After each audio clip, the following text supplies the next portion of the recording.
Hello my dear students, AIT science একাডেমির পক্ষ থেকে সকলকে অভিনন্দন। এই ভিডিওটি আমি তৈরি করছি নবম ও দশম শ্রেণীর শিক্ষার্থীদের জন্য। 2025 সালের নবম ও দশম শ্রেণীর গণিত বই অধ্যায় 2 সেট ও ফাংশন। আমরা গত পর্বে সেট ও ফাংশন এই অধ্যায়ের প্রথম 2 পেজ কমপ্লিট করেছি। 2 পেজের মধ্যে উদাহরণ ও কাজগুলো আমরা কমপ্লিট করেছি। যদি তোমরা ওই প্রথম ভিডিওটি না দেখো, আমি ডেসক্রিপশনে লিংক দিয়ে দেব, তোমরা সেখান থেকে দেখে নিও। আচ্ছা, চলো তাহলে আজকের পর্বটি শুরু করা যাক। গত পর্বে আমরা এতটুকু পর্যন্ত কমপ্লিট করেছি, আমরা কাজ ক খ পর্যন্ত কমপ্লিট করেছি। আজকে আমরা সসীম সেট, ফাইনাইট সেট এখান থেকে শুরু করব। ওকে, সি, যে সেটের উপাদান সংখ্যা গণনা করে নির্ধারণ করা যায় তাকে সসীম সেট বলে। সসীম সেট মানে কি? যে সেটের উপাদানগুলো গণনা করে শেষ করা যায়। দেখো, যেমন D equal X Y Z, এখানে কয়টি উপাদান? 3টি উপাদান, সুতরাং ডি একটি কি সসীম সেট। ই দেখো 3 6 9, তারপর কত হবে 12, তারপর 15, এভাবে 60 পর্যন্ত হবে, মানে টোটাল কয়টা? 20টা, সুতরাং ইও একটি সসীম সেট।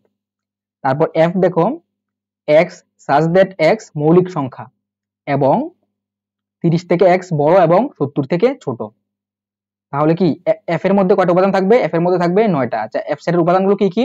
মৌলিক সংখ্যা কি তোমরা তো জানো, তাই না? মৌলিক সংখ্যা হচ্ছে যে সংখ্যাকে এক ও সেই সংখ্যা ছাড়া অন্য আর কোন সংখ্যা দ্বারা নিঃশেষে বিভাজ্য করা যায় না, মানে নিঃশেষে ভাগ হয় না, সেই সংখ্যাগুলো কি মৌলিক সংখ্যা।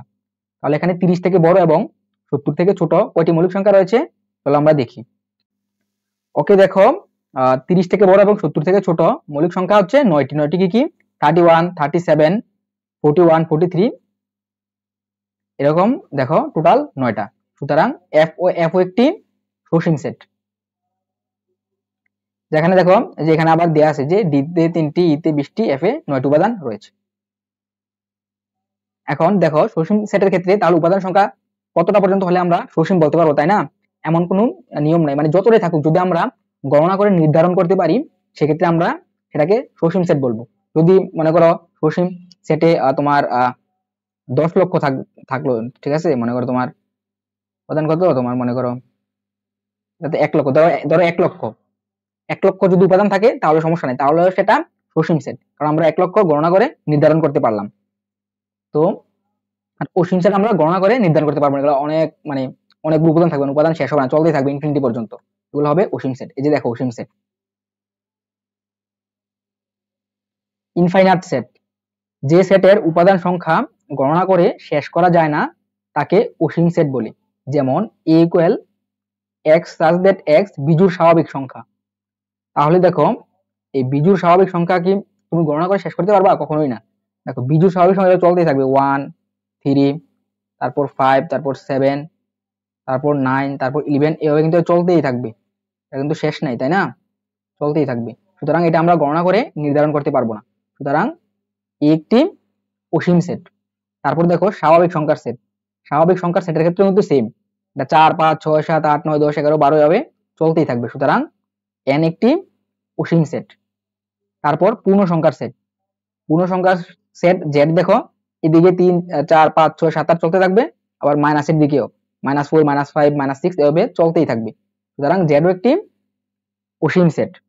আবার দেখো মূলত সংখ্যার সেট, Q equal a by b such that a ও b পূর্ণ সংখ্যা এবং b নট ইকুয়াল 0।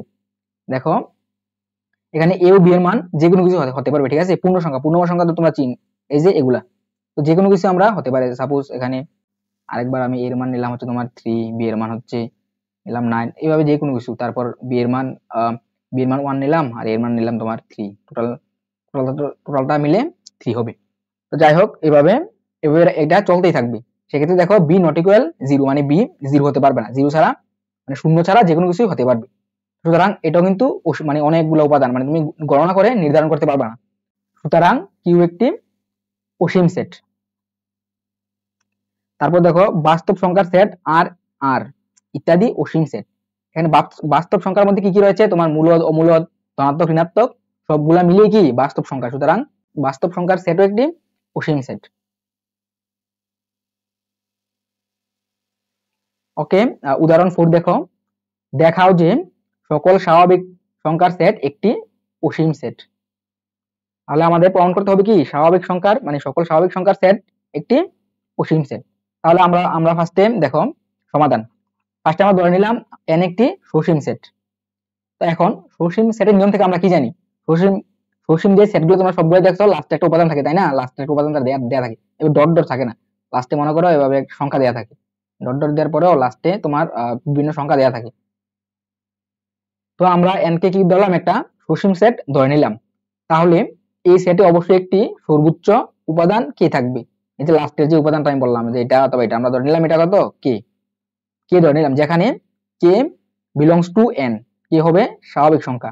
কিন্তু দেখো স্বাভাবিক সংখ্যার ধারণা অনুসারে কে যদি একটি স্বাভাবিক সংখ্যা হয় তাহলে কে প্লাস ওয়ান একটি স্বাভাবিক সংখ্যা হবে।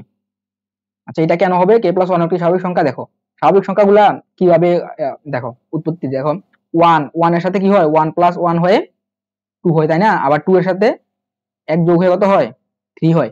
আবার থ্রির সাথে ওয়ান প্লাস কত হয়, ফোর হয়। এরকম কিন্তু চলতেছে, এক এক করে বাড়তে বাড়তে চলতেছে। সুতরাং যে কোনো একটা র্যান্ডম একটা সংখ্যা নিলা তুমি, সাপোজ তোমার 1000 নিলা, 1000 একটা স্বাভাবিক সংখ্যা হলে 1001 কি 1001 একটা স্বাভাবিক সংখ্যা, 1002 একটা স্বাভাবিক সংখ্যা, এভাবে চলতেই থাকবে। তো আমরা সর্বোচ্চ যদি কে ধরে নেই, ধরে নিলেও কি হবে তোমার এটার সাথে প্লাস ওয়ান ওয়ান করতে পারবো আমরা, কারণ স্বাভাবিক সংখ্যার নিয়ম হচ্ছে এক এক করে বাড়তেই থাকবে, বাড়তেছে এভাবে। তো যেটা কি কে এর চেয়ে বড়, তাহলে কে প্লাস ওয়ান অবশ্যই স্বাভাবিক সংখ্যার সেট n এর একটি উপাদান হবে, অর্থাৎ K plus one belongs to n হবে। তাহলে যেহেতু কে প্লাস ওয়ান একটা স্বাভাবিক সংখ্যা, সুতরাং এটা n সেটের উপাদান হবে। কিন্তু শুরুতে আমরা n সেটের সর্বোচ্চ উপাদান হিসেবে কে সংখ্যাটি ধরেছিলাম, আমরা কিন্তু কে দেখো কে ফার্স্টে সর্বোচ্চ উপাদান ধরে নিয়েছি, কিন্তু আমরা কে প্লাস ওয়ানও n সেটের মধ্যে দেখতে পেলাম। আমরা যখন স্বাভাবিক সংখ্যার নিয়মে গেলাম সেক্ষেত্রে আমরা দেখতে পেলাম যে মানে এটার মধ্যে শুধু কে না, কে প্লাস ওয়ানও n সেটের একটি উপাদান। পরবর্তীতে দেখা গেল কে প্লাস ওয়ান সংখ্যাটি n সেটের একটি উপাদান। একইভাবে দেখানো যায় যে k plus two k plus three সংখ্যাগুলোও n সেটের উপাদান হবে। যেমন এখানে সাপোজ 5, আমি ফার্স্টে সাপোজ 5 কে ধরে নিলাম কি, তো সেক্ষেত্রে কে প্লাস ওয়ান কত 6, আর 7 কত হবে, 7 হবে কে প্লাস টু, অথবা কে প্লাস ওয়ান প্লাস ওয়ান, এভাবে। সুতরাং এখানে কি লেখা আছে দেখো, স্বাভাবিক সংখ্যার সেট n সসীম হতে পারে না, তাই স্বাভাবিক সংখ্যার সেট একটি অসীম সেট।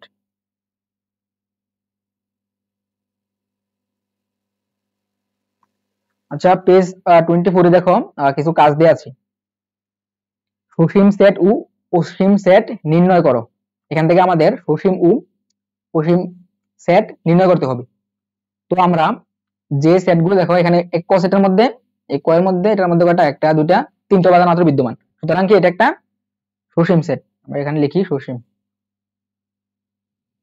এটা কি হবে 1 2, এখানে তোমার এই ডট ডট কি হবে 1 2, 2 স্কয়ার পরটা কি হবে 2 কিউব টু দা পাওয়ার 4, এভাবে চলতে চলতে 2 টু দা পাওয়ার 10 হবে। ওকে, তো সেক্ষেত্রে এখানে কত 11টা 10টা অথবা 11টা উপাদান থাকবে, তাই না? সুতরাং এটাও একটা কি, এটাও একটা সসীম সেট। তারপর দেখো 3, তারপর 3 স্কয়ার 3 কিউব, তারপর কি হবে 3 টু দা পাওয়ার 4, তারপর হবে 3 টু দা পাওয়ার 5, এবং এটা চলতেছে ডট ডট দেয়া মানে লাস্টে কিন্তু উপাদান দেয়নি, মানে এটা এভাবে চলতেই থাকবে। সুতরাং এই গ নাম্বার সেটটি কি, এটা হচ্ছে অসীম সেট।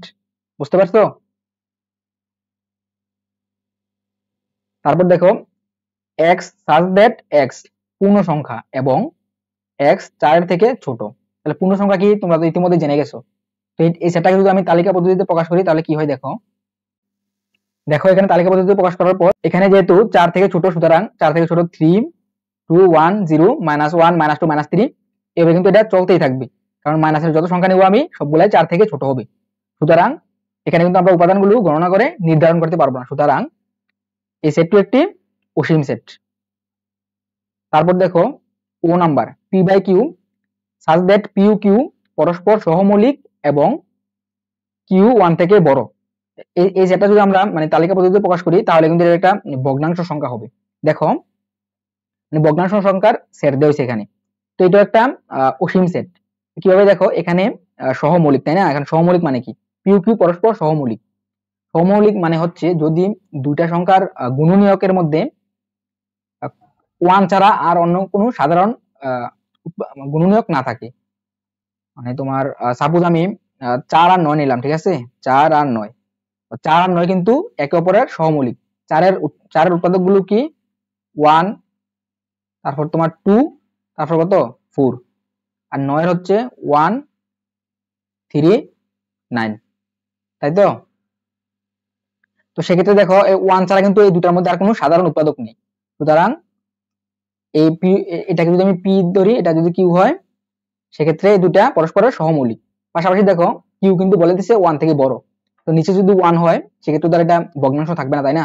সাপোজ এখানে 5/1, এটা মানে কিন্তু 5। সুতরাং এই সেটটা কিন্তু একটা ভগ্নাংশ সংখ্যার সেট। পাশাপাশি এখানে শর্ত হচ্ছে পিউ কিউ পরস্পর সহমৌলিক। তো এরকম সহমৌলিক অসংখ্য সহমৌলিক সংখ্যা রয়েছে। সুতরাং এই সেটটাও কি একটা অসীম সেট। অনেকগুলা তোমার হয়, যেমন এখানে আমি 4/9 লিখলাম একটা, আরেকটা তোমার হবে হচ্ছে, ওকে, এভাবে আমরা অসংখ্য লিখতে পারি। সুতরাং এই সেটটি একটি অসীম সেট।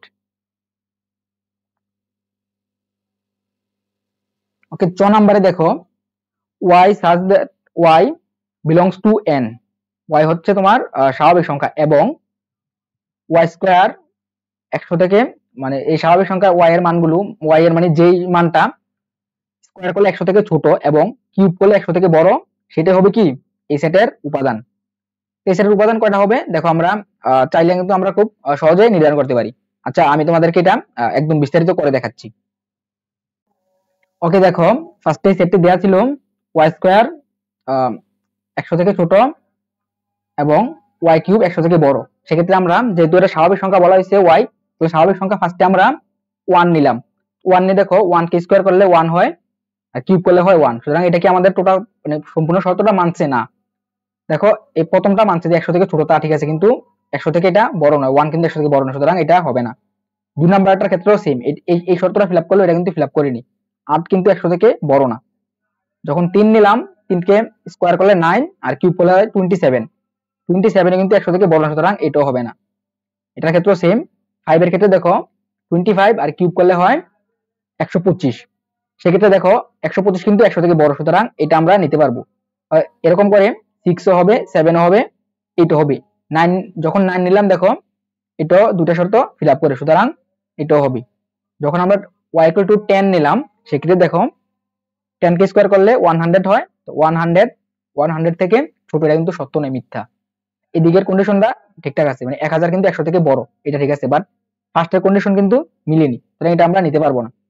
y = 11 নেই, সেক্ষেত্রেও মিলবে না। নিয়ে 12, 13, 14 আর কিন্তু আমরা নিতে পারবো না। সেক্ষেত্রে আমাদের সেটের কি হবে, এই সেটটা 5, 6, 7, 8, 9, এটা হবে আমাদের সেটের উপাদানগুলো। সুতরাং এখানে কয়টা উপাদান? 1টা 2টা 3টা 4টা, মাত্র 5টা। সুতরাং 4 নাম্বার সেটটিও কি একটি সসীম সেট।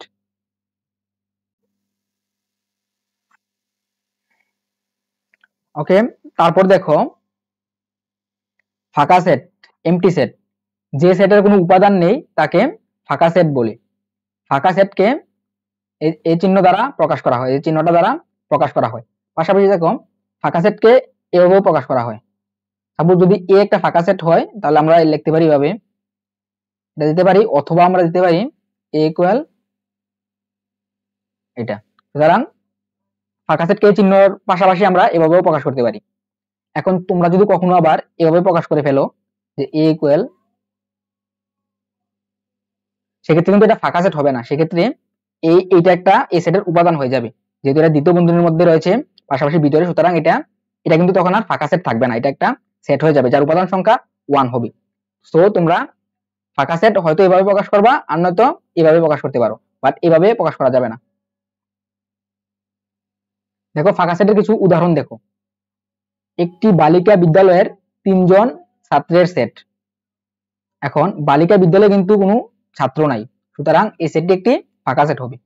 পাশাপাশি দেখো x belongs to n such that x 10 থেকে বড় এবং 11 থেকে ছোট। এখন 10 থেকে বড় এবং 11 থেকে ছোট কোনো স্বাভাবিক সংখ্যা কিন্তু নাই, তাই না? কারণ 10-এর পরের স্বাভাবিক সংখ্যাটাই হচ্ছে 11, আর এখানে বলছে 11 থেকে ছোট হতে হবে। আর পাশাপাশি এখানে 11 ছোট স্বাভাবিক সংখ্যা হচ্ছে 10, বাট আমাদের শর্ত হচ্ছে 10 থেকে বড় হতে হবে। তো তো এখন আমরা এখানে কোনো এলিমেন্টই খুঁজে পাবো না, সুতরাং এই সেটটি একটি ফাঁকা সেট।